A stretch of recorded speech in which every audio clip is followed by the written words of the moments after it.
Lord,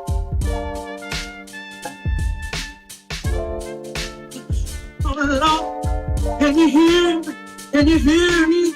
Yeah, I'm coming to you, Lord, just as I am. I'm in need of the blood of my soul.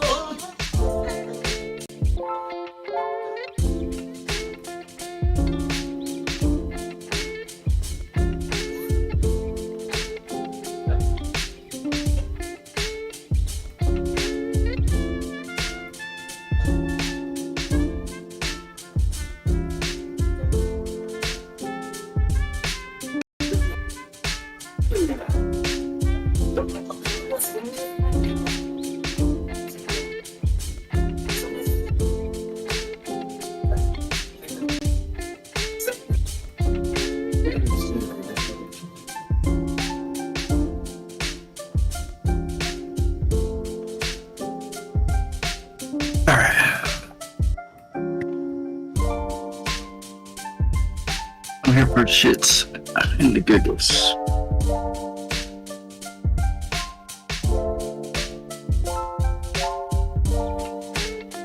Probably should do this on my other PC. I got a bunch of shit going on right here. Damn it.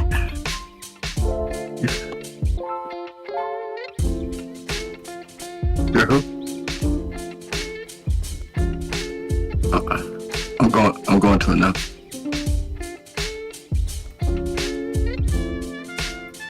You're what? I'm going to announce. Oh, wait. Still picking up audio. Sure. You're what? I'm going to announce. Oh, wait. Still picking up audio. Sure. You're what? I'm going to announce. Oh, wait. Still picking up audio. Sure. You're what?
Way to go. What is good, Postal Gang? I don't know if you stepped into the Ultimate Gridiron mailbox or my technical inefficiencies as usual. Nonetheless, I'm your friendly neighborhood route runner, Postman 1914. We out here in these football streets, and I want to welcome in Mr. Bluefax as well. So thank you for coming in, Mr. Bluefax. How you doing? You know what it is. Trying to enjoy some Chicago sports, clearly. We pop in, we break the records out here. 8 runs in the game. Man. Home runs, that is.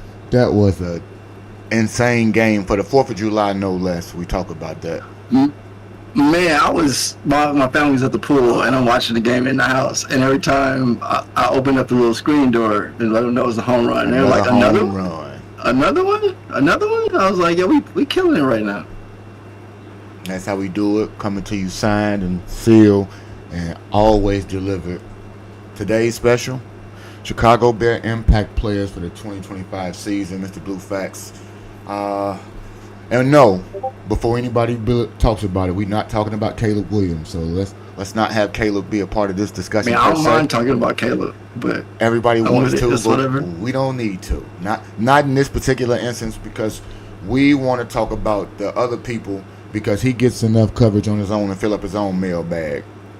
What's enough though? Like, what's enough? I feel like there's a lot of quarterbacks that get a lot of coverage. I don't know if he getting more than anybody else. But you're only biased. I get it. Well, in terms of external press, he's a quarterback. External press, he's a superstar. That's true. But in terms of impact player, for every team, if you are to be a great quarterback or even a good quarterback, you are by proxy an impact player. True or false? So off script, but is he a great, an above, an average, or below average as you see it right now? Up and coming. Up and coming, meaning that he's average and potential to be great or good, above average. He has potential to be great. What I'm saying is, I've seen flashes of said greatness, and I've also seen the doldrums of being a complete rookie. And by that I mean, we see certain rookies that don't have these quote-unquote rookie moments or games. I did see that out of him. And so it showed me a low, and I've seen some proverbial highs. What I think in terms of Caleb is that he is going to be scrutinized regardless of whether or not his individual success is above average or under. The team record that shouldn't be attached to him will be, and he will always get enough press to cover him, whether it be negative or positive. For example, he threw for 3,600 yards last year, 20 touchdowns versus 6 interceptions, and by most accounts, he had a horrible rookie season. Horrible. Not average, not rocky. Horrible. You got people that actually try to say that he was the wrong pick and he might be horrible. Yes, Chris Canty ad nauseum daily tells you why he was the absolute incorrect pick over Jaden Daniels, and how Jaden is just light years ahead of him, this, that, and the third, and that Caleb just ain't that guy, for lack of a better term. But nonetheless, he'll get his coverage throughout the course of the year, because if he is to be what we think he's going to be, he will get requisite coverage. And if he is not what we think, he will also get said coverage, because he's a quarterback, and success and failure is directly tied to that position, let alone when you're the number one overall pick with the coach that you are alleged to have wanted. So you got what you want. Whoa. It's not just me. No. When I say you, I mean Caleb Williams, sir. This is his baby. This is the guy who got all excited about a prank phone call for Ben Johnson, not for anybody else. This is the coach that he wanted. So you got what you wanted. Wouldn't you have to perform? I criticize it, and not to sidetrack, and we'll get back to the show in a moment, but I criticize one of LeBron James most notably in his lack of greatness, in terms of the greatest of all time, for one of the main reasons being that oftentimes he, in my eyes, orchestrates the team or the coaching staff or whatever conditions that he wants, and he does not yield the result that he wants more times than not. T. Miles, out of 10 finals appearances, he got 4 championships, and out of those 4 championships, I believe, and I'm being fair, I would say 7 of those teams he orchestrated himself. And so of those 7 times, you don't have 4 rings to show in those 7 times. You got 2. And so you have failed picking up your own team at the park when everybody else got to pick up these guys who they don't know, and they're kicking your ass with the team you wanted. So if you get the car you want, you say you're a race car driver, I give you the car that you say you want and you can win a race with, and you come in 5th place, who's at fault? I hear you. And so that's what I'm saying about Mr. Williams. T. Miles, Caleb got what he wanted. I think most fans got what they wanted in terms of the coach and the coaching staff, so he won't be the guy that we talk about But we will talk about 5 players in specific that I don't think will get enough coverage to be game changers this year and make those big deliveries. So without further ado, we're going to have a priority express. And this is what I think is going to be likened to, in my job, hotter than a midday mail route in July. That can take you down. Midday, temperature as high as it can get. It's on fire. So grab your Gatorade. Let's sort through the names we're talking about, and we're going to stamp this authority, or their authority, I should say, on the season, T-Miles. And if you guys got anybody that you think we missed in terms of impact players this year, you let me know, and we can discuss those as well. If you are a DB lining up against my wide receiving core this year, in my estimation, Mr. Blue Facts, you better be bringing tracking info, because they might be out for undelivered vengeance. Last year, to say the least, was kind of underwhelming in terms of the productivity of the alleged big three that we had with Keenan Allen, Rome Odunze, and DJ Moore. Swap Keenan for a young burgeoning rookie and Luther Burton. And I think that all 3 of those guys could be in line, especially Rome, for what I would classify as a breakout player or a game changer. But who I want to talk about in particular is one DJ Moore, the route running chief for this particular position group. Oldest tenured guy in the group, has never ascended to the heights that many think that he can consistently stay on in terms of his year with Justin Fields. Otherwise, he's been a productive 1,000-yard receiver, always reliable, always trusty. But last year, I guess we can say he had a down year. 966 yards for a number 1 receiver. I wouldn't estimate as the worst, but far from the best, unless everybody had stellar years. And we didn't see that. So I can call that second-class male volume in terms of his delivery. However, with a stronger supporting cast, a way better position coach in my estimation with one Antoine Randall L. That name is a tongue twister. And a supporting cast that I say, like Antoine Randall L. What's his title? He is your associate head coach and wide receivers coach. Associate head coach. Is that like the first ever associate coach? For the Bears? I do not believe so. Think so. I don't think so. No? And I say because we had a defensive coordinator when Lovie Smith was the coach by the name of Bob Babbage. He was your linebackers coach and associate head coach until he was promoted to your defensive coordinator, if I'm not mistaken. We'll fact check that. I don't believe it's unfamiliar happening, but it's not something that has to happen every year. And most times, it doesn't happen unless a coach has conviction that he has a true A1 on his team, on his staff, and that's the person that he wants to kind of hitch his wagon to. Oftentimes, you might see that when a guy comes from a highly touted situation and he brings over one of the more notable coordinators on said team or coaches to in order to get that guy away. For example, with Antoine Randall L., he was a wide receivers coach in Detroit. In order to make a move and be hired as a NFL coach of any sort, for you to be taken away from another team, you have to make what they call a progression. You can't take a lateral movement. No lateral jobs. Can't say I just want to stop being OC for you and go be OC for somebody else. However, with the caveat that I make my OC the associate head coach, he is the de facto coach in waiting, per se.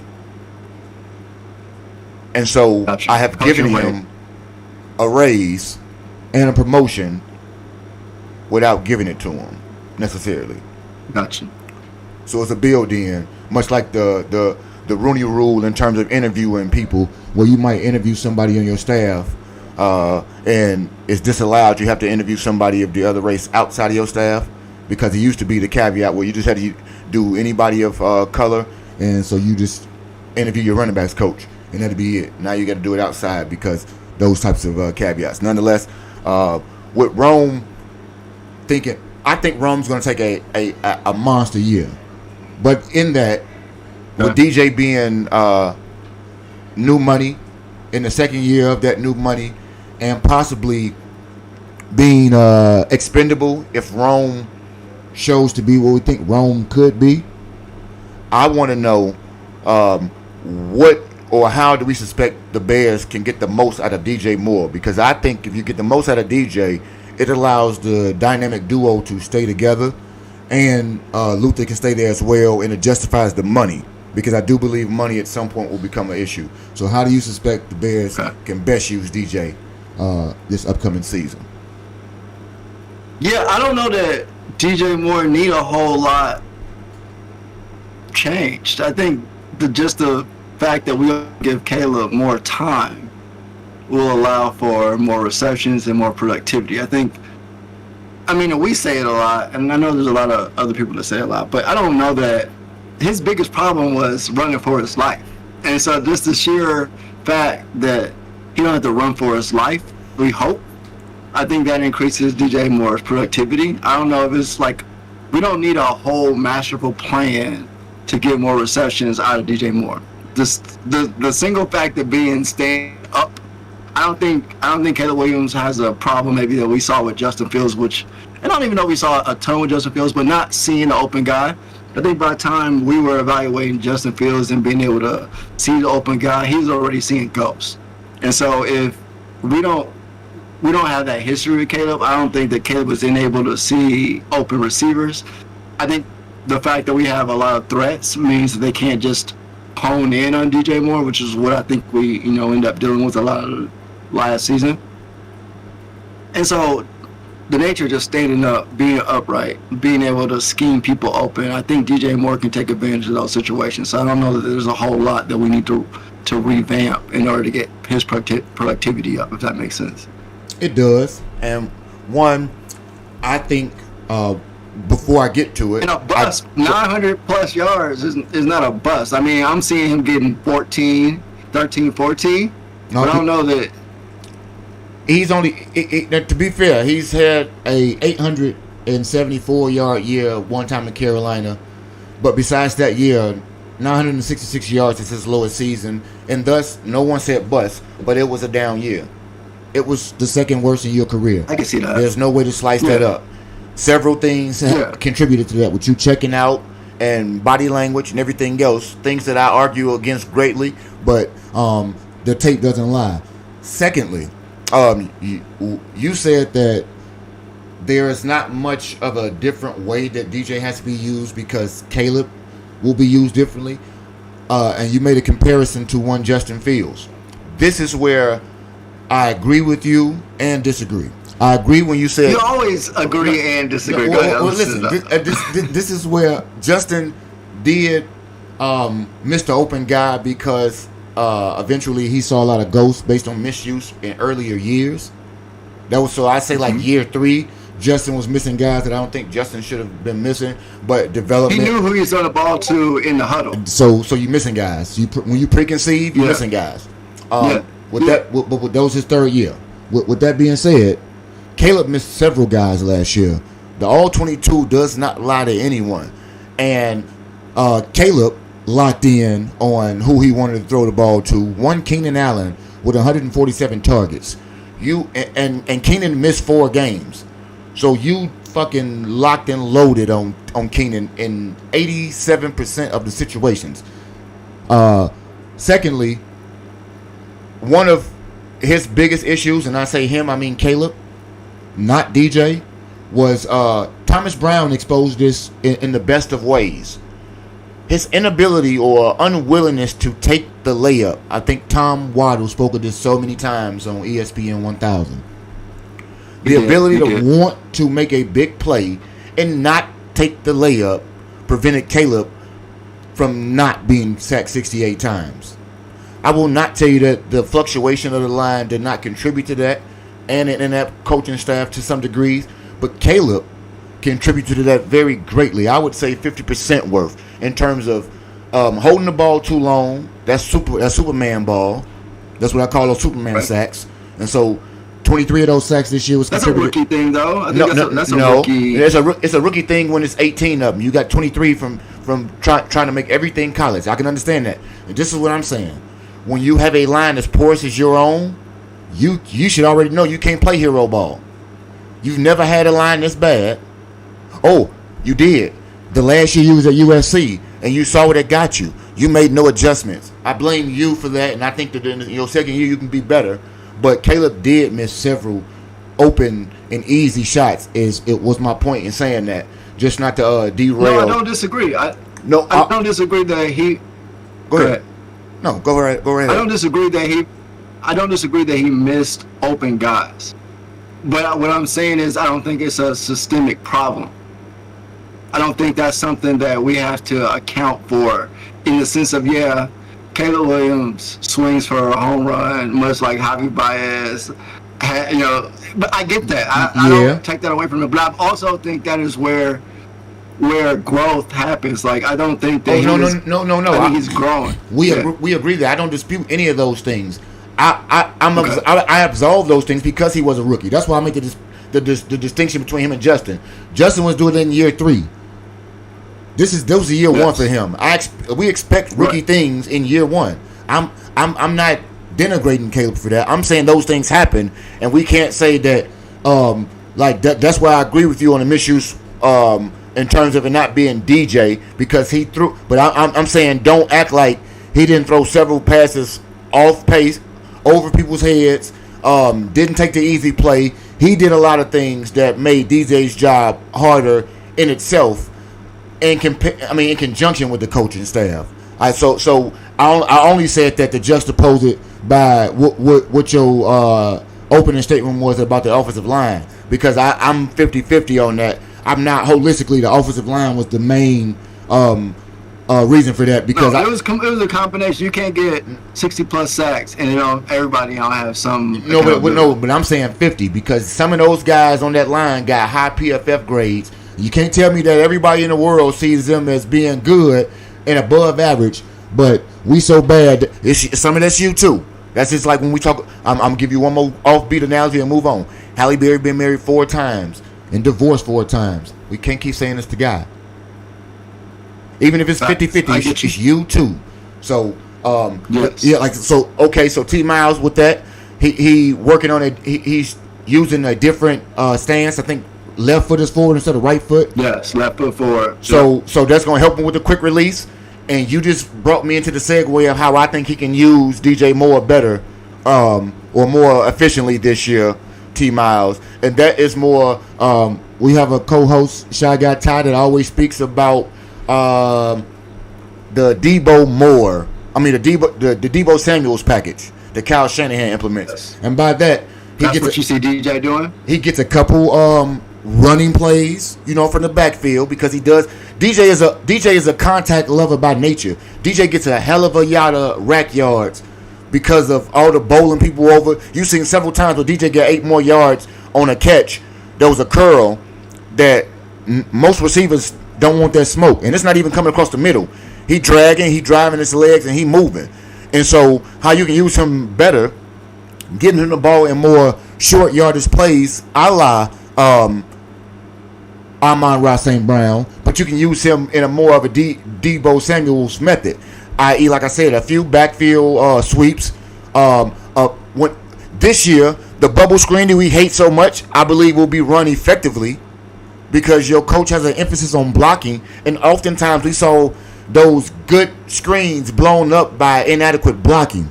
We didn't see it based on execution with the quarterback and the receiver. The guys in front weren't doing their job. It's 100%. You can't 94% or 92% when it comes to a block on the screen. And I do believe they're going to use a lot more curls and slants. We saw very few slants, if any, in the last 7 years, I believe, just to kind of keep it mild.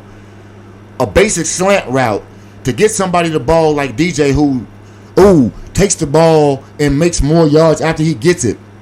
Cole Kmet, who flashes across your face as a tight end and moves. These are these goal type things. We see a lot of acrobatic catches with Roshan Johnson last year and DeAndre Swift. Those acrobatic plays won't be acrobatic because Caleb, I don't believe, will have such happy feet. Those will be thrown more in stride in terms of his completion percentage, because we talk about a discussion that we might be able to have on stream soon with Mathletics. When they talk about win percentages in football, passing yards per attempt is something that your coach spoke about, and I never spoke too much about it because I don't know. Key metric. That's his key metric. And I don't know anything about analytics until you and Shy Guy put me onto the book. And in that chapter, they speak about. Oh, it's right here. Yeah, they speak about passing yards per attempt and how that is a direct barometer of success in terms of your wins and losses in the league, i.e., quick athletics.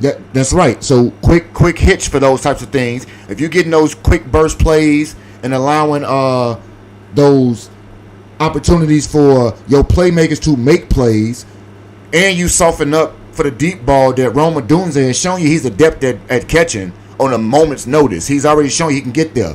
Imagine if Luther can do the same thing. They say that Colston Loveland is a wide receiver in a tight end's body. So if you got all those things, and let's just say for the sake of jokes, Tyler Scott or Illuminate Zacchaeus or whomever it is you want to be for that fifth gadget guy might get in and take that break him speed and go. There are opportunities for you to use DJ in more of a short yardage situation, and he doesn't have to get so many deep plays, but he still has the opportunity to get those as being your what I say is your slot receiver per se, or your Y, and let Rome be your X. Rome is your 9 route goer and everything like that, and I think you're going to have a lot more explosive and deep plays, but I think DJ can get so much more out of the receptions in terms of passing yards per attempt and helping out Caleb in the short term, and I believe that's the way in which we go ahead and get to that. We talked about short, better backfield, like a more productive backfield. but all of those things, even when we talk about Mathletics again, they don't ever say that you have to have an above average backfield. They say that you have to have a productive, and by all metrics, our backfield was productive last year. You had a guy where people scoff or not, had 1,000 yards, might get to him, might not, but 1,000-yard receiver is, running back is devalued these days because people get so much more yards that back in the day it was an honor to make 1,000 yards. These days we throw it away like we throw away triple doubles in the NBA. Talk about short yardage, and we'll move to the next guys over here. I say if the tight end room was any more reliable, it would come with signature confirmation. Like, I don't believe that you have any unsure hands, and that comes down to even people like Durham Smythe, because while he wasn't used extensively in Miami, 18 targets and 13 catches say your hands was pretty shifty, even if you didn't get it all the time, meaning when you got it good. I can appreciate that.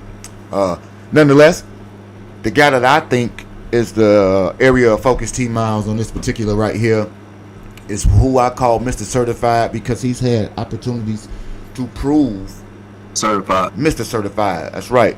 I've seen the baseball swing plenty of times in the end zone, and I think he can be solid there. Mr. Cole Kmet, let's talk about it. So I say Cole Kmet's development has been tracked from his rookie year. He's been an envelope stuffer, like I said, paltry yards, got some things going, to being a full-blown certified weapon in his third year, with him being one of Justin's primary weapons, I believe, in his last year. Much like we talked about DJ, Cole had a career year, 600 plus yards In his last year, much like that's right, 7 touchdowns. Ultimately produced for the tight end position, was a fantasy darling per se, and then we got some misuse in the second year of one Matt Eberflus. With Colston, issues. Yeah, I mean several issues, but we'll say misuse. With Colston Loveland sharing time, I want to know from you, Mr. Blue Facts, and from you, chat, how can Cole Kmet be utilized properly? Now, I got a few thoughts of my own, but I want to know what you think. Let me know how you think they can best utilize Cole Kmet to be the monster that we've seen him be Just like T. Miles has said, Cole Kmet is a product of bad QB play.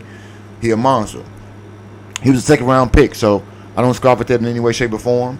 But I do believe that we've seen some highs and lows, and we've seen inconsistencies in his seasons for whatever the reason is. So, Mr. Blue Facts, how can we get him back to being Mr. Certified? Floor is yours. Good question, man. I think Cole Kmet, and I'm trying to not be too hyperbolic. I think Cole Kmet is on his way out. I think not because Cole Kmet isn't a good tight end, not because Cole Kmet can't produce, not because he's not a good tight end, but only because he's not Ben Johnson's guy, and Ben Johnson, I think, found a guy that he is just going to scheme differently. I don't think you scheme those two guys the same. I think when Cole Kmet is most productive, he's in the flats, he's right behind the linebackers, he's coming across the middle, and you possibly have found someone who can do that and stretch the field. And so I don't think that Cole Kmet is a bad tight end. I don't think that Ben Johnson wants to see Cole Kmet the same way we may want to see Cole Kmet. And so the way he's going to scheme is going to require Loveland to be on the field more, and he's going to have more impactful plays. You know, a five in the flat is great. It picks up first downs. I think there's a need for that. But I also think someone coming across the middle, 30 yards deep, that it keeps, it's like, from my perspective, Ben Johnson's going to make you have to think, make your eyes move. He's going to make you have to question formations and where people are. And you can lose Cole Kmet and still cover Cole Kmet. You can find, because you know where he's going, you know what he's going to do.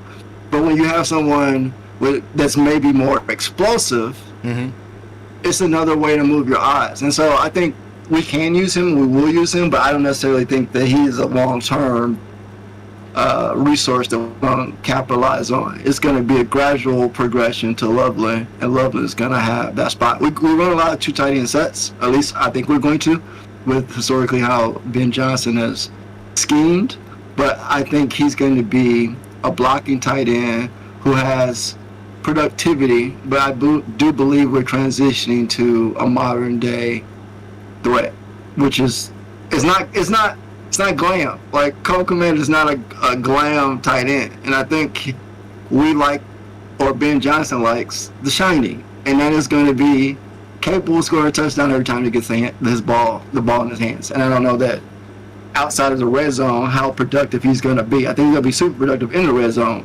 but outside of that red zone, I think it's going to be a lot of lovely. And hear me out. You remember? I can't remember the tight end that we had from the Saints. That only got on the field. Yeah, on Jimmy Graham. I think it's going to be on the field in the red zone. But okay, that was his last year. I think that's I think that's going to be where he's the most productive. And so that's going to have a lot to do with coaching. I could be wrong, but I think stretching the field and making defensive backs have to track you, have to stick you, have to be on you constantly because they don't know where you're going. That's a Loveland, attribute. And I don't know that no one's panicking because Cole Kmet is lined up at the wide receiver position versus, with the line. It's just not his narrative, and it could change. Maybe we'll see something different, but I don't see that happening. Okay. Now, this might be a first for you. I disagree with everything you just said. Oh, yeah, I know you do. No. Usually it's there was like one smidge of a statement that you spoke of that I agree with, and I forgot what it was. Yeah. No, I'm saying like it might be 5% of what you just said, and I lost that 5% after you kept going. Okay. I want to be wrong though. I want to be wrong. I mean, I don't necessarily care to be right or wrong. I care about productivity, and so let's say your assertion is right. As long as Ben is able to do what we think Ben is here to do, I don't care who you do it with. unfortunately and fortunately. I mean, but do your job, or we got to move on. But I think I you did a good job. love the logo, unfortunately, more than the players. I'm with you 100%. And so, as much as and this is where I think Cole is one. Okay, this is what we did agree on. The red zone threat. That's what we agreed on. So that made like 2%. Okay. That's like 90% of my conversation. That's 90% of what I'm saying. No, you gave me a diatribe about where he won't be. I'm saying hold on. This is Breakout. Okay. You gave me a diatribe about how he'll be used, where he won't be, how he's going to be phased out, and one of the last things you said was like a throw-in was I see him being used in the red zone, not how he can be utilized productively. Maybe that's how you think, only as a red zone threat, so on and so forth. I get it. This is where I think Ben's line of thinking is, and I could be wrong. There used to be a dynamic duo of tight ends, Cousin Walker, how you doing? That was in New England. What's good? We don't got to speak. Yeah. We don't speak of the names, but I do think you know who Tom Brady threw to. One of them was more of a route runner, slender. Yeah. Okay, well you want to throw people's names around. We'll go with that. Yeah, I threw his name out there. I mean, he not with us no more. Okay, so Colston has a Aaron type of body, i.e., yes, you play the game allegedly like a Travis Kelce. Okay. I've watched Travis Kelce quite a few years. I've never seen Travis Kelce be a across the middle, short yardage type of guy on the whole. He's an explosive wide receiver trapped in a tight end's body, i.e., Colston Loveland. And while I do know that Colston will be the number one eventually, and based on the skill set that they say you have, I hope you are. I understand the use of having 12 personnel and using what you have is a novel gesture. But when you have what you have, and both of these guys get back, come on, get from over there. When you have what these guys have in terms of the personnel, and you got Cole for as cheap as I think he is, you got the opportunity to recreate that for one. He is in everything. My apologies. Also, you have the opportunity. Give me a minute. To the puppy took my train of thought. Oh, in your 12 personnel, you got 2 Pro Bowlers, and I think that Cole showed you how he can be used. And the year that Cole had, Pro Bowlers? Yeah, you got Pro Bowl. You got Pro Bowl tight end, sir. One, the premium on tight end. We know this even for fantasy football. You might have about 12 if you're stretching to be relevant. I ain't say good. Right. And so Cole, on a 7-win team, had Pro Bowl numbers. But when you got a guy like George Kittle playing in your division, had a pretty good year. A rookie, Trey McBride in Arizona, that set the world on fire. Your 600 don't look so spectacular. What I'm saying is, Cole in that year showed you not just he got the ball turned around 5 yards and got tackled. I don't see that. I ain't never seen Cole Kmet just get the ball, catch it, and go down. So the premise, you see him bowling through it. You saw him drag feet his rookie year like he was running with bricks in his shoes. The year you saw all of those baseball bat swings, they were not all red zone touchdowns where he just caught the ball 3 yards out. That man took it there. And I agree with you. So what he has a skill set. Cole Kmet is not productive. No, he has a skill set to do what you didn't do. What you said he wasn't going to do. Well, what I'm saying is Cole Kmet is going to be able to take advantage of other threats. So Cole Kmet has the ability to take advantage of the fact that DJ Moore is on one side, productive. Loveland is productive. Ramadunze, productive. And this guy because your eyes have to constantly be looking at all of these threats. I think Cole Kmet can be productive in that scheme if schemed well. Because your eyes as a defensive back or as a linebacker, you're always looking at these other threats. And I think Ben Johnson does a great job historically of making you have to pay attention to all of those people. And when you have to pay attention to 4+ threats on the field running routes, then yeah, he can get single matchups, he can break schemes, he can become available and be productive. But if you're telling me that DJ Moore is your number 1 threat and Cole Kmet is your number 2, having Cole Kmet as your number 2 is like having me a little as your number 2. Doesn't mean that you're a bad player. It means that you can't be the best player on a good team, on the best team. And what I'm saying is, yeah, we can get numbers out of him and he can be productive, but he can't be your number. Do you know there are certain people in the league that are good but can't be your number 1s? Yes, but that's not Cole for me. I just he can't be the number 1. No, that's false. Okay, well that's okay. I know what I'm saying. That's false. I understand. And you've already seen that. And what you just said epitomizes it. The year we went 7-10, I'm sorry to tell you, the only 2 weapons they had was DJ and Cole, and Cole shows you exactly what we're talking about. We won 7 games. No, sir. That's again, take your coach lens off. I didn't ask you about the team's record. I told you about the production of a player. Now you're trying to conflate the two. We saw this team last year go 5-12. We know the talent didn't commiserate that. That has nothing to do with the price of tea in China. We talking about how you're going to utilize a player. And when he was the number 2, i.e. meaning he was game plan because he was your number 1 tight end, that means they had the game plan for him then.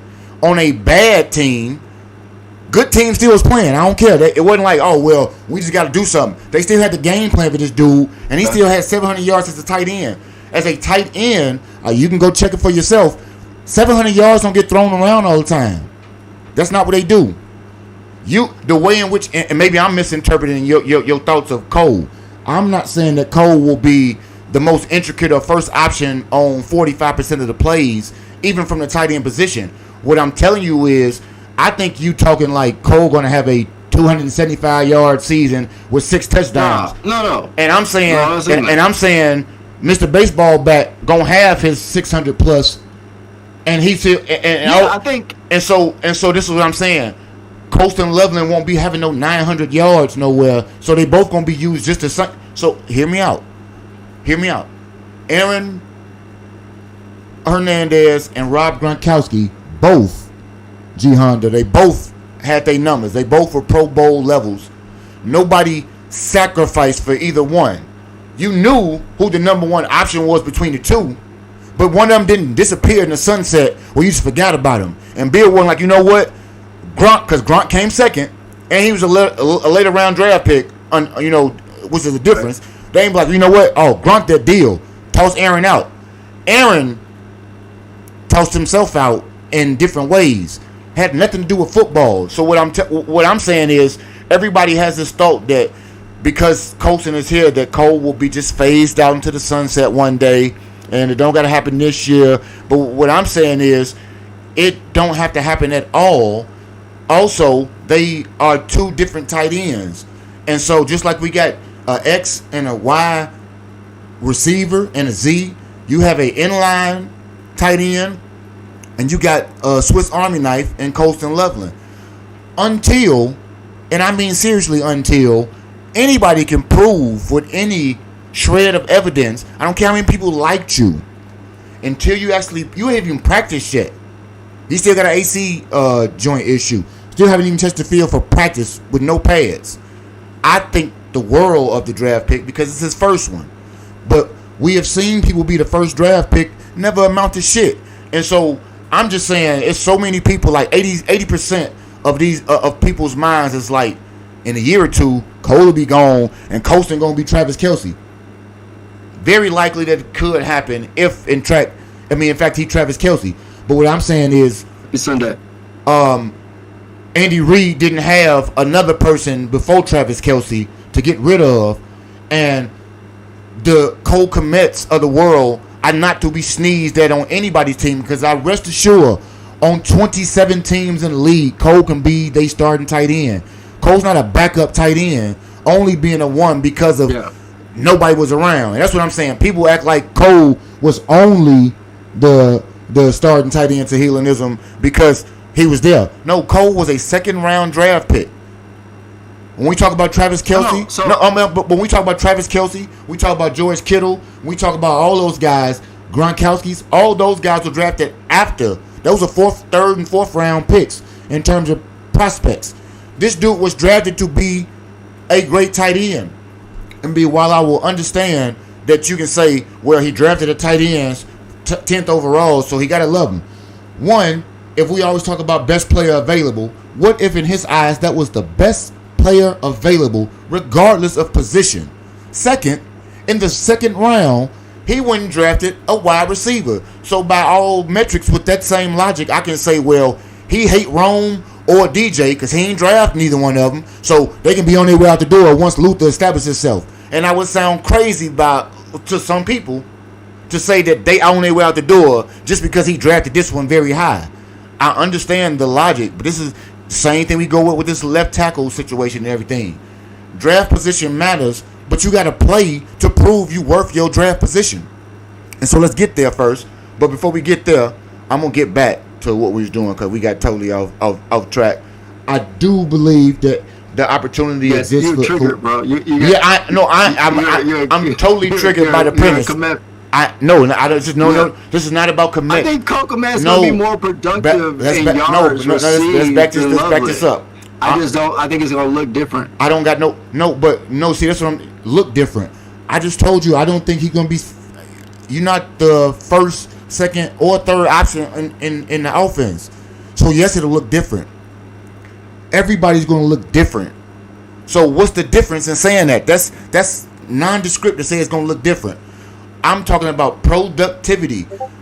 We play a game every day where sometimes I got 11 and 11, and sometimes at 11 and 11 look different. Sometimes it's more productive. Sometimes it looks more flashy. Sometimes it don't. That matters not to either one of us, I think. The way in which you framed it was that, just like most people, Cole gonna have a, let's say past the tertiary role. He the fifth option, and maybe he might shine in certain instances, and that's it. I'm saying Cole is your number one, at least for 6 or 7 games, because this dude ain't even touched the fucking field yet. So you don't even know if he's gonna be starting to push him out like everybody is pushing him out. And I would do that for any starter on the team, i.e. Braxton Jones. This has nothing to do with me caping for a particular player. This has everything to do with me telling you that you have to, at all costs, give opportunity and credence to the fact that these guys ain't played a lick of ball yet. We ain't saw nothing out of them, and we already got these grand plans for when the next person gonna push him out. That's all I'm saying. This ain't got nothing to do with no Cole Kmet fan club. For me, I'm sorry to tell you that. It's just like, let somebody play. If I saw him out there going off like, I don't know. I don't even. What's the dude in Oakland? Brock Bowers. You got there, Brock Bowers me, and then they want to talk about you can get a reasonable trade. All right, whatever. But none of those things ain't happening yet. Like even with trade examples, I done heard trade examples for Devin and Shane where the Bears trade Cole Kmet and a 3rd round pick in order to get Devin and Shane. That sounds fucking idiotic. I'm gonna give you a 3rd round pick to take a running back. Like, make it make sense. I'll move on. G Honda, you can unmute your mic, bro. How you feeling today? Let me get to this next question over here because I am in my feels about the craziness. Don't talk about Cole Kmet. No, it's not about Cole Kmet. Don't talk about unproven rookies who haven't even put their helmets on, i.e. Luther Burden and this other guy that we just talked about, Colston Loveland. I heart Colston Loveland and every other draft pick, but he ain't played a lick of ball yet before we push somebody else out that already didn't prove he can play. Nonetheless, this position group right here not only has to blitz G-Class, but they need to send pressure notices with delivery confirmation. What position you ask? The linebacker position. This is who I call the package protectors. And we're going to switch on over to the defense to tell you who I think needs to prove or have the biggest breakout season on my defense. Does not come from the secondary. Does not come from the line. He comes straight from being the highest paid linebacker or the third highest paid linebacker in the league. One Tremaine Edmonds. Now, talk about being overshadowed. We signed T.J. Edwards and Tremaine Edmonds in the same season. Yes. 3 years, $18 million for one. 4 years, $74 million for the other. Can you guess which one got which? Or do you know? May Edmonds got 4 years. 4 years, $74 million. Yet, the person who's finished closest in Pro Bowl voting and really gotten snubbed, even outproducing people like the guy who we traded away, one Roquan Smith in terms of stats, Fred Warner's of the world. His productivity outshines them in one T.J. Edwards. So, T.J. just got a little bit of new money. But this other guy is still working on his old money. Yeah, he got a little new money, but still, his new money, good money. Yeah, I mean, but his new money still was like $11 million more. Just for thanks for what you did so far. It still don't make you third highest paid like one Tremaine Edmonds. So, okay, I need you to be the linebacking version of a packet scanner, sir. I need you to read that play, identify the threat just like the address, and if it got to get returned to the center, do so.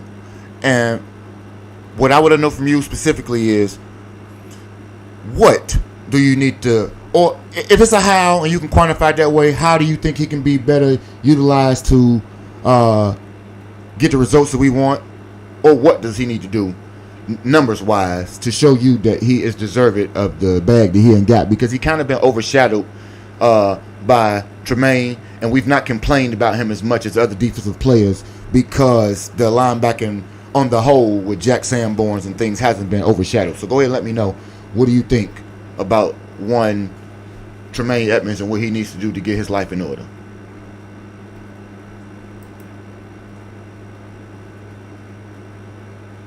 Are we having some technical difficulties, Mr. Bluefax? We just might be. As a matter of fact, let me see something over here too, just the same.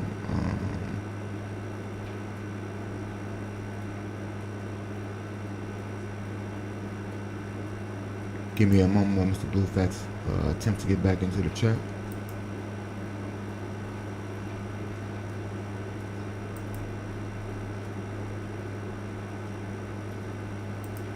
Tehelanism, how are you today? I'm sorry for not being an appropriate host. Everybody hit that like button, subscribe. Am I frozen in right now? Maybe it's me.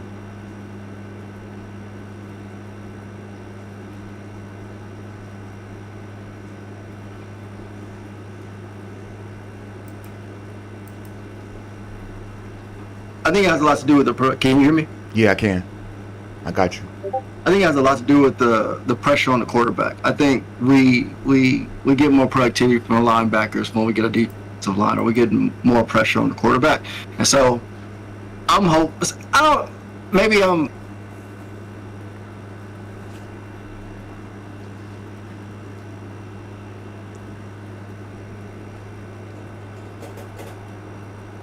Oh, you on call? Hey, Tehelanism, I don't think I ever had a on call type of situation for myself. Like, oh yeah, you know what? When I was at a department head at a long-term care facility, and as a department head, you do have to be on call when you are the weekend manager. So I retract my statement. Back in the day when I was being a therapist and following my school dreams, we was out there on call with that little stupid pager and everything, like it's 1974. Y'all give me a moment. I don't understand what's going on with the audio as of yet. Maybe it's me, maybe it's not.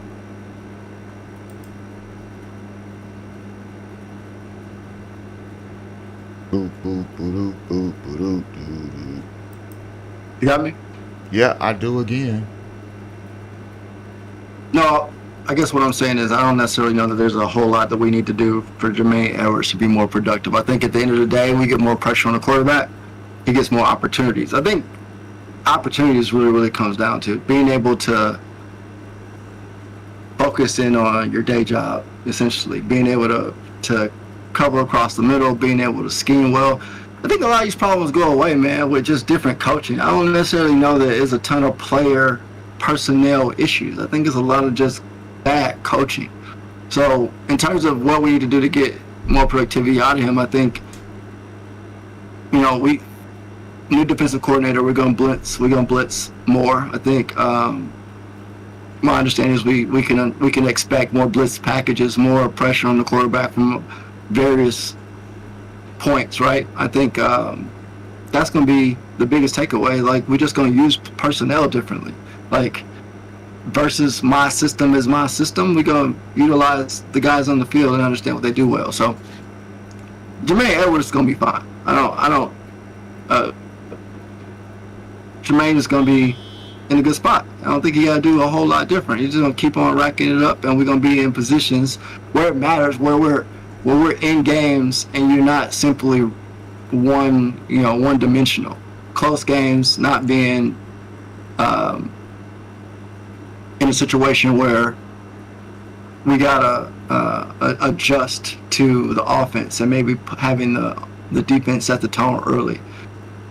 Close game is going to make you more singly focused. You're going to be down into games. You're going to have to pass the ball more. We're going to have more opportunities to take advantage of that. Let me know if it's still looping out there, G Honda. Hit that like button.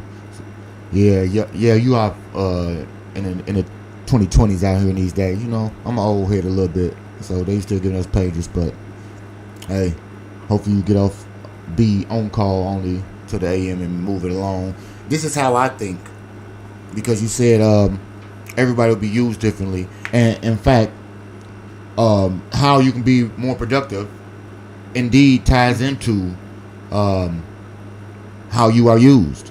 And I believe that obviously everybody will be used differently, but the ways in which Dennis Allen will allow Tremaine to earn these accolades, because I kind of think that some of that was a bit the rotation, or the way in which Matt Eberflus had a rotation. At the same time, I can't blame it totally on scheme or anything else, because TJ Edwards showing you that the productivity could be there from the position, regardless of front pressure or anything else. So I do need to see more sack attempts or pressures from Tremaine, and I need to see, and he started towards the end of the year last year, a couple more interceptions.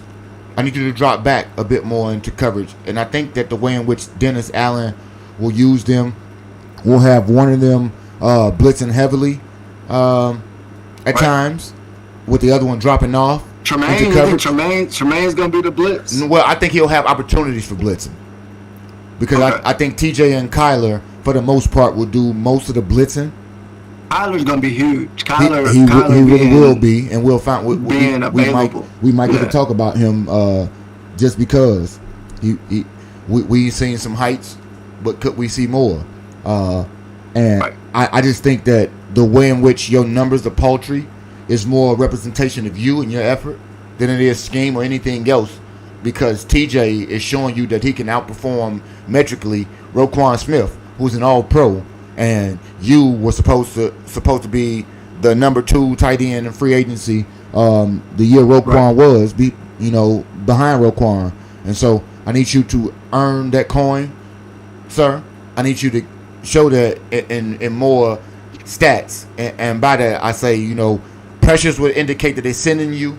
Sacks indicate that those long, lanky arms and your rangy motion, it's getting you in proximity to the ball, whether it be dropping back in coverage or whether it be you making the opportunity to go ahead and grab a guy and sack a little something, just asking for a postman.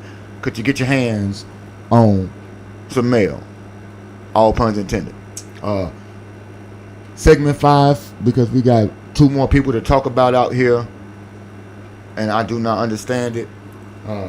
Please help me to understand how the next person we talk about has just as much to lose in terms of my respect, because he has the most amount of money invested in him on the defensive line and on the defense in general. One, Montez Sweat. I see T I know Miles you don't already. talk about Montez. Well, T Miles already Yeah. talked about it. The people who he think on the defense had the most to prove, and let's talk about the edge. We need some. How can I put it? Sweat. I walk the streets every day, and we're gonna give you another male analogy. You gotta hydrate out there because you're gonna perspire. And sweat is what happens when you send pressure, whether it be an overnight delivery or whether it be to the quarterback. I need some guaranteed delivery of that same sweat or perspiration for every QB you come in contact with, good sir. So what's good? What's good numbers for Sweat? Okay, so we're gonna talk about 2 seasons ago. I think we got him. Well, mid-season, but we'll say 2 seasons. And he broke heat like nobody else. That was evidenced by 6.5 sacks on both teams. I think those 13 sacks if my math does serves me well.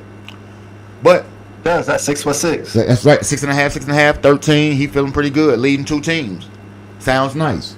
However, we're seeing a lot more missed deliveries out of Montez, unfortunately, and against my own willingness to acknowledge, as evidenced by his career average of 6.3 sacks per season. In Washington, you had the likes of Jonathan Payne and Jonathan Allen on the line with you, along with a year of Chase Edmonds. I believe is his last name. Can't even think of Chase Young. My apologies. Don't worry about it.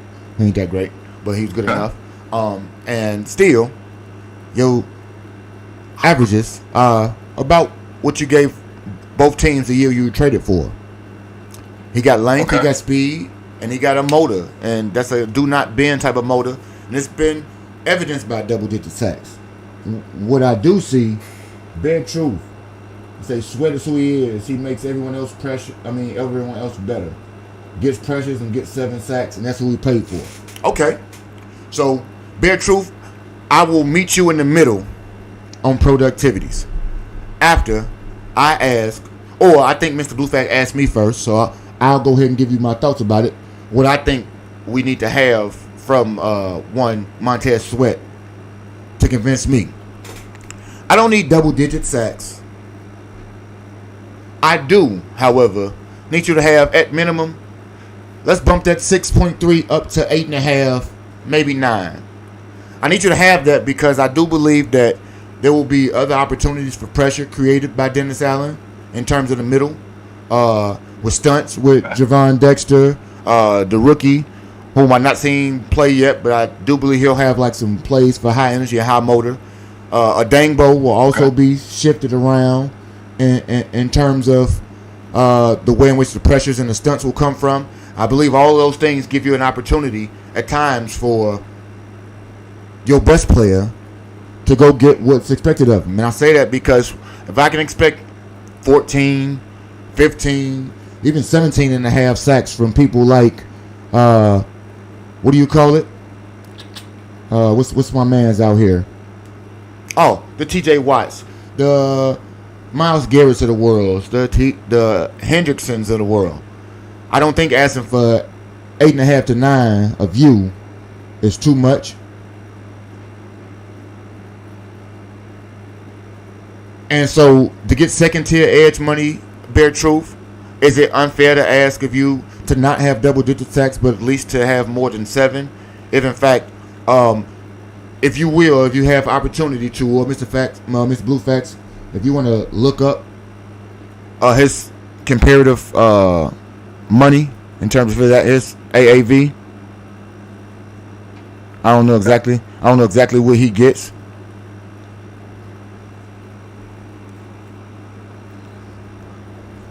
Look up his what? His annual money. He said he gets second tier money. So I want to see how much like the top paid defensive ends get paid. So he getting 18 a year. I don't need 15 plus from. Like he not getting T.J. Watt no money and Myles Garrett type bread. I don't believe. We're gonna find out in a minute. I'm curious to look. No worries, G Honda. That you know how to get with the all caps. It's aggressive out here. Let's see. Bare truth, I appreciate you pulling up, man. Welcome into the stream. Roquan getting 20 million. No, defensive ends. I don't even know why Roquan being included in that.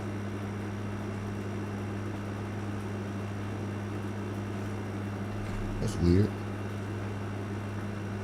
Let's see, defensive ends. Miles Garrett. Oh no, he's not getting Miles Garrett money. Miles Garrett's getting 40 million a year. And he getting 18? Cosby. Matt, what's that? I said keep going. Max Cosby's getting 35.5. Nick Bosa's getting 34. TJ Watt getting 28. Montez Webb is getting 24.5 million a year. Leonard Williams 21.5. So I mean, and so like he said, that is second. He's not even like 20. So he get 24 a year. Miles Garrett's number one. That's right. Sweat is 1, 2, 3, 4, 5, 6, 7, 8. Eighth highest paid. So you're the eighth highest paid. And while I won't expect 15, you're not second tier money. Brian Burns. TJ Watt right above him. I don't need more. TJ Watt is right above him. TJ Watt's productivity is eons above him. And I'm not asking for TJ Watt productivity. I think 9 sacks is right under double digits. That's not even top 10. I think it's reasonable. The pressures that you get, and like to speak to what Bear Truth said,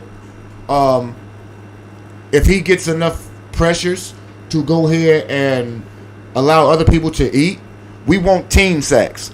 I'm not pressed by who necessarily gets them, because if everybody, I don't want you to have 6, obviously, but that 8 moves up to a bit more of a respectable upper echelon or second tier, if we want to say that. TJ about to get paid, yeah, and he need to, and that's why he holding in, right, G Honda? He holding out or holding in, G Honda? Let me know. If y'all don't know, G Honda is supposed to be the resident Steel-matic sports reporter. Maybe when the season starts, he gonna get back into it over there. But TJ will get paid. Trey Hendrickson won't get paid what he's supposed to get paid. I just want the requisite amount of pressures from him, and I want him to go out there and be able to show that you are at least a top, because I think you're a top 10 to 12 defensive end in the league. You can prove that by always having your name being called, and that some of them might be half sacks. You might get to the quarterback with a lot of half sacks.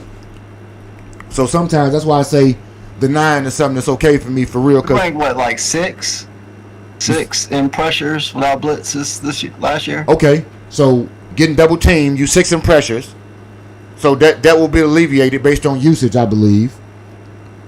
And so that in itself, let's say if you get to the quarterback 4 more times with other people, but we can't say it's way too much money when he it's 7 people to give him more money than him, and all those 7 people not just outperforming him immensely. But that's why I said I do believe you need to pump up more than 7, but I'm not gonna be like, oh, you gotta have 10 plus every year. I need you to have a decent amount of pressures that allow other people to get sacks too, because some of those sacks I want to come from your defensive tackles in your middle. I want them, they're gonna have a lot more pressure up the middle with a Dennis Allen scheme, I believe, so that allows for less of an opportunity for some of your ends to get tackled sometimes. And like I said, let's just say I get to the quarterback 14 times, but every time I get there, we creating so much pressure, I get there with somebody else 14 times. Do you know how many sacks I got, T. Miles? I got 7. If nobody else gets there with me, that means that we're not having a race to the quarterback, which is what you want every defensive line to have, a race to the quarterback. And if they get there together, I'm not mad at you for getting half a sacks based on the fact that you was back there disrupting things. And so that's why I say I won't quantify with the double-digit sacks per se, because seriously, you can have an instance where 6 times of the times you get there, you can get there with somebody else, and I got to share those sacks. Dexter on the rookie contract got 5 sacks. You still speaking to the way in which they were used. Nonetheless, Dexter is a defensive tackle. 5 sacks seems nice, and they don't always get those. If Dexter, I think that's where Grady Jarrett's kind of steps into play, though. I think that's like going to get some ability to have someone else pressure quarterback. He's not obviously going. I don't think he's going to be an every snap guy, but I think that helps in teaming up at the quarterback, meaning at the quarterback. and see what I'm trying to express to T Miles is his productivity is not necessarily measured or quantified in sacks. Every time he comes back to $24 million is way too much money for 7 sacks. And while I won't rail against you with the number 7, seriously, I have to give pushback on the number in itself just to give clarity to it, because we just spoke about it. If that man gets in the backfield 14 times and has his hands on a quarterback, but he happens to do it at the same time as a Javon Dexter or somebody else, they don't count that as a full sack. Am I going to bitch and moan that, yes, you got to have a sack so you didn't get back there? No, I cannot do that at all. So let's just say, for the sake of argument's sake, because we have to look at it in that way, because half sacks are a real thing. If that man got back there 14 times and was back there with somebody else, I'm not bitching at him for having 7 sacks. But it does matter. Like he said, he was 6th in pressures last year. So what that says to me is, if I'm top 10 in pressures alone, with, like Bear Truth said, he has some limited ankle flexion or whatever, speaking to his physical abilities or what have you, in terms of him to be able to bend the edge or whatever he is as an athlete. If those things are there, even with those limitations, he's still able to be top 10 in pressures. You have to understand that somebody else should be getting those damn sacks, because, like he said, Sweat is who he is, and that's understandable. So for me to ask for 2 more sacks, just to be fair to the man and to the scheme, because we want everybody to have sacks. Let's say you get 60 sacks, and you got Dexter, you got Jarrett, you got Billings, you have the rookie Turner, you have Adangbo, you have the guy we talk about right now. Yeah, Dexter. You got the guy we talking about right now, Sweat. Those are 8 people I named right now. So if 8 people got 8 sacks, that's 64, and you cooking with gas in terms of your team record, but nobody got double digits, and that's not even counting your blitz sacks from Tremaine Edmonds and Kyler Gordons and things like that. So you still got more sacks to come. The team number matters, and I can't get away from that. And so when I say that I need to see him be, let's say, top 5 in pressures, I say top 5 in pressures because I think he'll be used better, because he was used on a limited snap count based on a rotation with Matt Eberflus. I do believe that you need to use him more at times, because he is earning some money. And like you, and just one again, what Bear Truth says, to him, Dangbo is Poe's answer to a possible overpay to Sweat. I believe you'll get more production out of a Dangbo, meaning you'll get a TJ Edwards situation and a Tremaine Edmonds situation again, where there'll be less of a notice of what you want to have from Tremaine. But I think that's in a confluence of understanding that everybody getting pressures on the quarterback of everybody on the team. I want to see that Sweat is healthy and able to wreak havoc by having his name be called every time. And sometimes that's just not always quantified in the absolute number of a sack. And so while I don't want it to be too low, your career average is still too low for me, because they did give you more money and they did give you more help to boost your numbers, whether it be coaching and teammates. I want to see you go out there and actualize some things and show me a little bit more. I won't rail against it like that. And the next time the Tyrant jumps on in, he is free to let me know if he got a point he want to make about something, so I can go ahead and let him know that he do it and say, yeah, the money makes the money appears to make more sense to the contract because I believe they can do similar things. They can, and to move along, when you just spoke about it, a perfect segue when we talk about money. New money, and new money, guys. The secondary season's motto, I believe, is return all slants to sender. And so, we talk about new money. One safety / cornerback / playmaker on defense, if you ask me. Kyler Gordon got new money this year, making him one of the higher paid defensive backfield performance. You know, like I said, he does a lot of things right there. If you playing some nickel, you try to do it like almost in a situation of Swiss Army knife. And we just told you, G Honda, that TJ just got new money. Green Bay is still in nothing. Good sir. Tell him go sign somebody else. Tell them to learn how to get their own players. But he is not paid like a premier pass rusher T. Miles. He is not top 5 in money. What's this? Montez Sweat, we just went through it. 24 mil is not 35. It's not 34. It's not 40. Strahan. What are we talking about? Bruce Smith and Strahan and all of them. LT wasn't even a defensive end. Julius Peppers don't play no more. Trey Henderson don't make more money and is bitching about money. He deserves to get that money because of the sacks that he got, but he ain't even going to get 24 mil from the Bengals. Just like we all said, I do want him to get more sacks. I do believe he should get more sacks, but I'm not holding him to the metric of no TJ Watt and no Reggie Whites and all that. That's kind of outlandish because he ain't never been that type of player even when he got drafted. He wasn't a first-round draft pick. Sorry to tell you that. So they never expected that out of him to start with. But we'll move along because we all agreed that, and I put him on the list because I said he's going to be a breakout player, meaning he's going to have a breakout season this year. So what more can I say? I mean, I don't really know. I really can't get it. Well, I look at this. I'm looking at how much money the Bears are spending on defense. So right now, the Chicago Bears are projected to spend the 5th most cap space in the NFL at $82.14 million. They also have ranked in spending $108 million on defensive players, which is the 4th most in the secondary at $46 million. Defensive line, $56 million.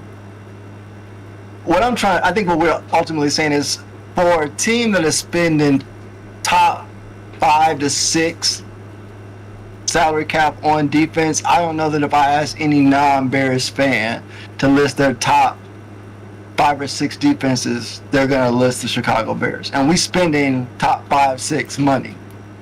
And so I think what we're really saying is getting more productivity out of the personnel that we have. I don't necessarily know that there's a personnel problem, but we're spending the money that says that we should be getting that type of productivity. It should not be a secret when you're in the top 5 in salary cap on your defense. Okay. Now, last year your team was top 10. Oh, I disagree. Obviously, because you think if you add, let me restate the question. Let me restate the question. Do you disagree that if you asked a non-Chicago Bears fan where to rank the Chicago Bears defense, the majority of those people are going to put us in the top 5 or 6? No, I don't disagree with that. But okay. Hear me. That's what I was saying. But look, once again, that operates in the feelings or emotions or who. I don't give a fuck what nobody thinks. The numbers tell you the truth. Your defense was top 10 in points allowed last year, even in flux, even without all these pressures and things that we need. Your offense was 29th. They averaged damn near the same amount of points. Your defense does not give up points. And I understand they're going to be better and they need to perform way better. I'm not asking people about their feelings. The truth of the matter is your defense is not a bottom dweller unit. It, in fact, is a top 10 unit. No, they're not. No, hold on. It is a top 10 unit, so I don't care that people would recognize it as such. You're not going to recognize or say anything good about a 5 and 12 team. So why would I expect anybody to think any... Prime example, I just told you about Caleb's stats, and everybody say Caleb was a bust in terms of stats and how bum those numbers are, when in fact those numbers are not bummy at all, and they rival some of the people that people kiss up to and talk about as being great quarterbacks. I'm telling you that that is going to be a hyperbolic attitude because you're a loser as a team. I don't expect to get any accolades. That's why your linebacker, who is better than Roquan Smith on paper in terms of what he produces, will not get all-pro nod because they don't have the name notoriety and his team don't win. Those things will handle themselves in terms of team success. I understand that, and I agree with you. But the question was centered around what the defense is, and the defense is already that. Do we think they're going to be better? Go ahead. No, what I'm saying is the whole, like, if you follow the narrative of the question of, okay, where could we be? What can we do to get more out of Montez Sweat? How do we be more impactful with our linebacker and Jermaine Edmonds? I'm not saying that those are people who are not being productive or who are not good players, but I'm saying the fact that we're even having the conversation speaks to a larger question of getting more out of those players, because we believe we should get more out of those players. And when it comes to an organization, we're spending money in a way that says that we value that defense. And I feel like if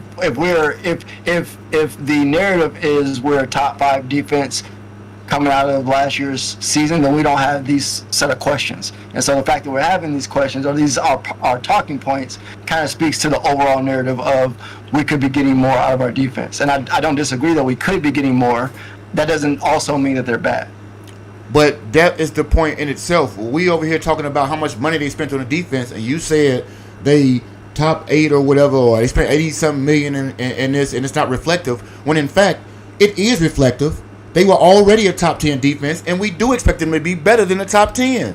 What's better than the fucking top 10? Top 5. So the money is already justified.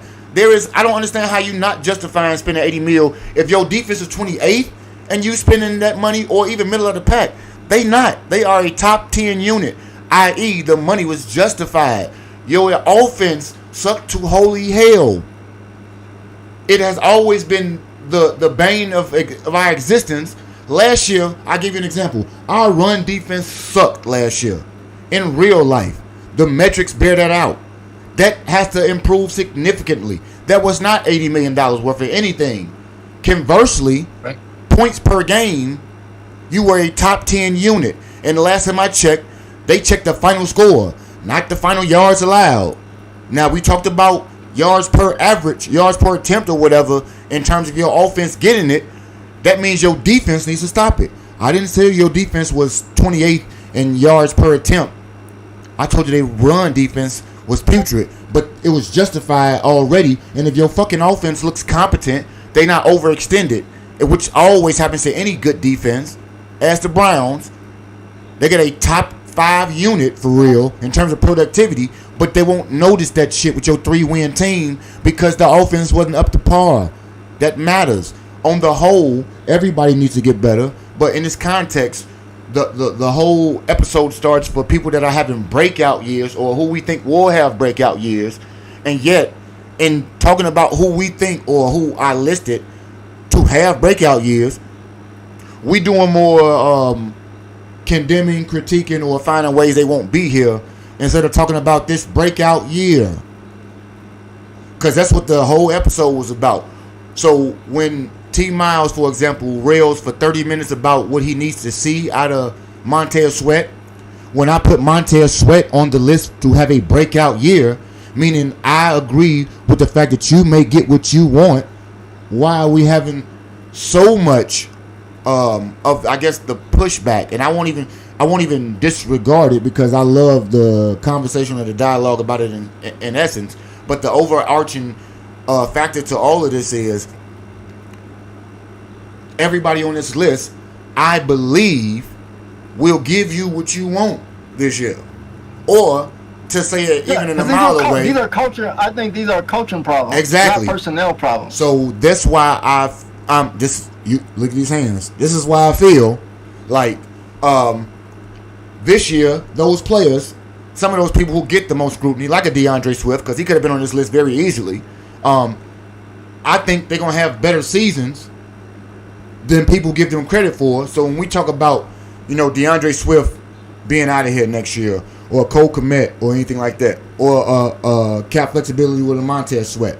I mean, you said some names right there. Okay, all of those people have the potential to be out, but none of those people. Sure do. But if I'm correct, none of those people are free agents.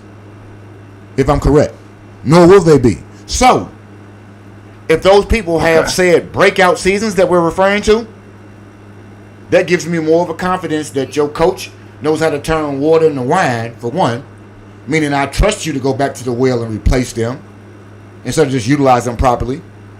Two, it boosts their trade value. It gives you more ammunition to go back to the well.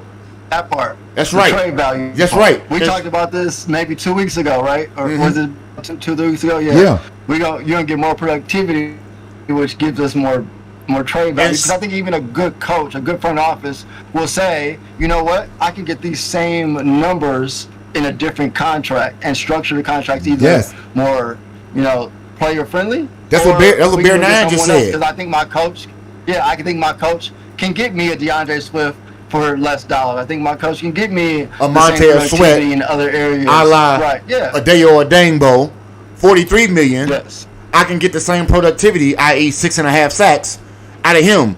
But at the time, to get somebody that was a game changer for the team, you paid market value for what you had to at the time.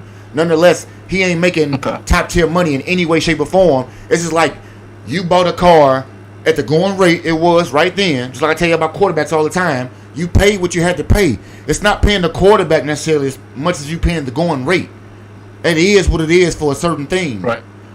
Whether we agree with it or not, team-friendly deals that you get to set up like that, let's talk about even team-friendly deals. Let's say that Cole or Montez or any of those guys are free agents next year. Do you know what them being on my breakout list does for you as well? It infuses an opportunity for them to have what we call compensatory value for you. When a player leaves that's right. When a player leaves your team and signs elsewhere, the higher his contract is structured with the other team, the higher the compensatory draft pick is. So I know sometimes people may see in the third round somebody has we only got 30 teams, but you got 39 picks in the third round. Somebody on your team was valued so much by another team when they signed him away that you have a third round compensatory draft pick attached to said player. For example, if Keenan Allen had it signed earlier than he did before the draft, we would have been awarded a compensatory draft pick for Keenan, even if it was only a 5th round pick. But because he didn't sign quick enough, we had no person that signed of any impact or value to gain any compensatory draft picks, a la Tevin Jenkins or anybody else. And so that allowed us not to get those. But other people who did get more important free agents to leave, a la Dayo Odeyingbo, the coach got a 5th round compensatory draft pick for Odeyingbo leaving. You see what I'm saying? So, go ahead. Question. Yeah. We traded away Justin Fields to the Pittsburgh Steelers. Yeah.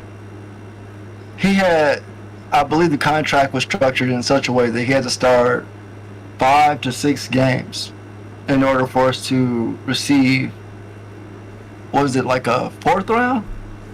No, it was. It was a 6th round with the ability to upgrade to a 4th based on playing time.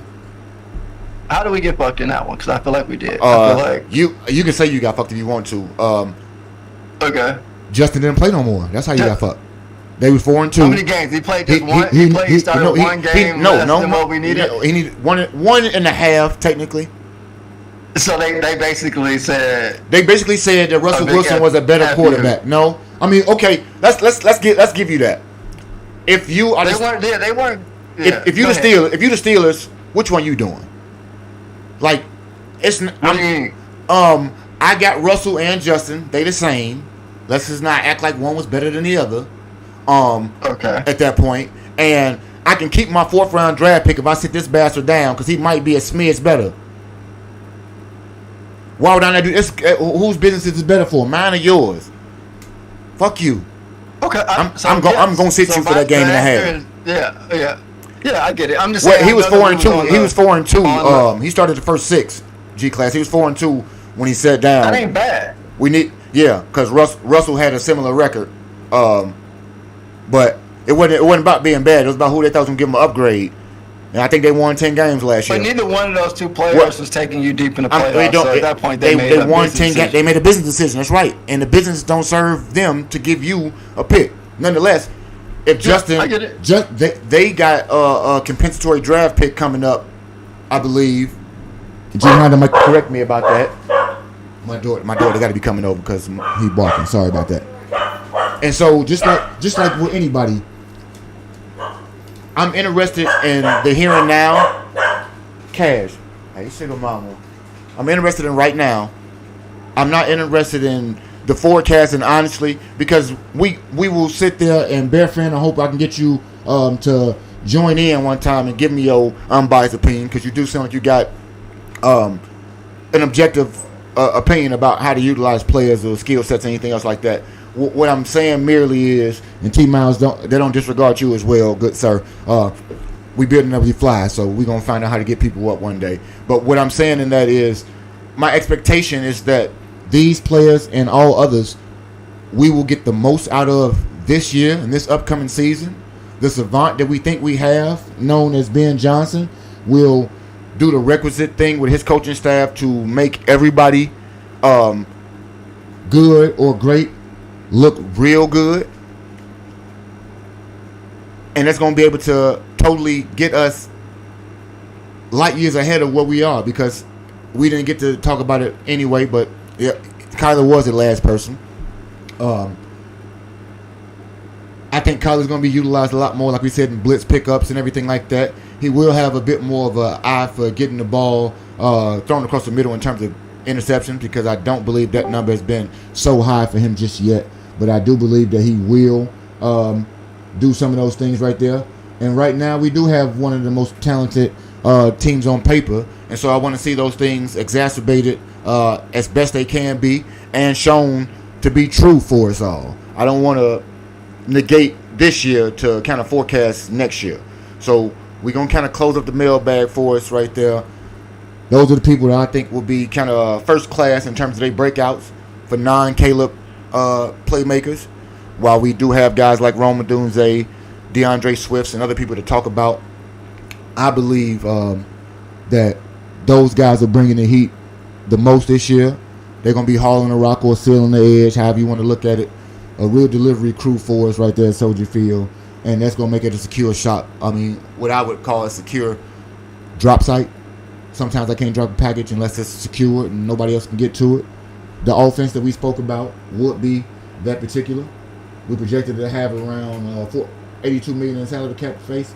We need to possibly be shading some of that next year, like Bear 9 talked about. But this year in itself, we will look to be able to exploit and utilize that talent as best as possible. With that being said, we do have a mailbag. Anybody, T-Miles, Bear 9, Z Honda, anybody who got any questions, comments, concerns, or future topics that we might want to talk about. We might want to look at the salary cap and some future moves, some prospective players that might be gone sometime in the future. We might want to look at some fantasy football things. I don't know if you guys are interested in fantasy football, but if you are, we will get to break that down a bit more. We got a project on the fantasy football side. Yeah? Yeah. So we gonna go ahead. No, I'll let you finish up.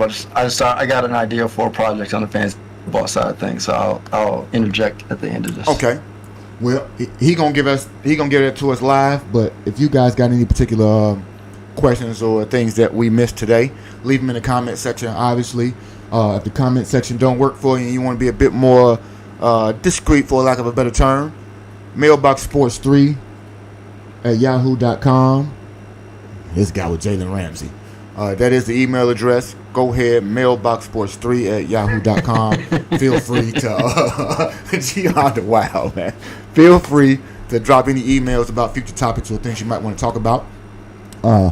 If anybody in the interim while we trying to build this plane wants to help us buy any parts, feel free to hit that Cash App. Also, $ Mailbox Sports 3. I do believe it's on the screen. So what? Go right ahead. Real quick question. What type of stuff does this Cash App donation? What does that go towards? Well, one, as we can see, or anybody who's we just getting money.